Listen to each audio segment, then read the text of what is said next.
जय जिनेन्द्र। आज हम NCERT 12th micro economics chapter 2 माध्यमिक शिक्षा मंडल की नई प्रश्न बैंक का क्वेश्चन नंबर 19 सॉल्व करेंगे कि मांग में वृद्धि तथा मांग के विस्तार में क्या अंतर है।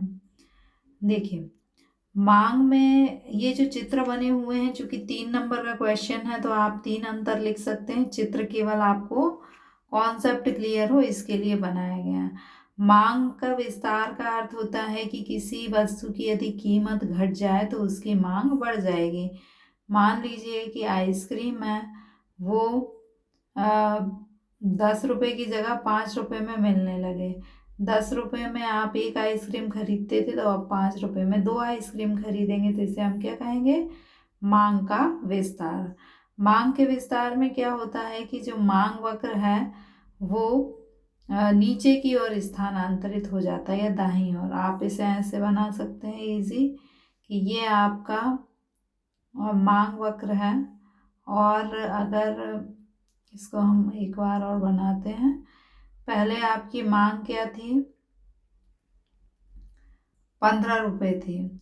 जब कीमत 15 रुपए थी तो मांग कितनी थी? मांग 60 थी। जब कीमत बढ़कर 12 रुपए हो गई तो कीमत घटकर 12 रुपए हो गई तो मांग बढ़कर 80 हो गई।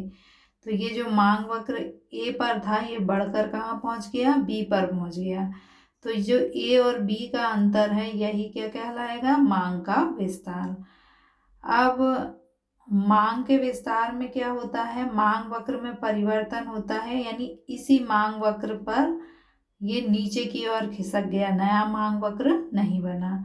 जबकि मांग वृद्धि में क्या होता है? कीमत के अतिरिक्त अन्य तत्वों में परिवर्तन के कारण मांग में वृद्धि होती है। अन्य तत्व क्या? जैसे कि आय, फैशन आदि में परिवर्तन हो जाए और मांग बढ़ जाए।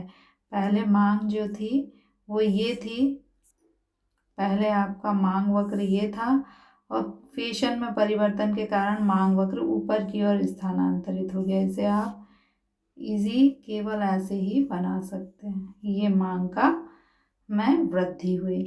तो मांग में वृद्धि होने पर मांग वक्र क्या होता है? दाएं या ऊपर की ओर स्थानांतरित हो जाता है, और इसमें क्या होता है? एक नया मांग वक्र बनता है। मांग में विस्तार में उसी मांग वक्र पर नीचे की ओर खिसकता है, और मांग के विस्तार में नया मांग वक्र दाईं ओर बन जाता है। Thank you.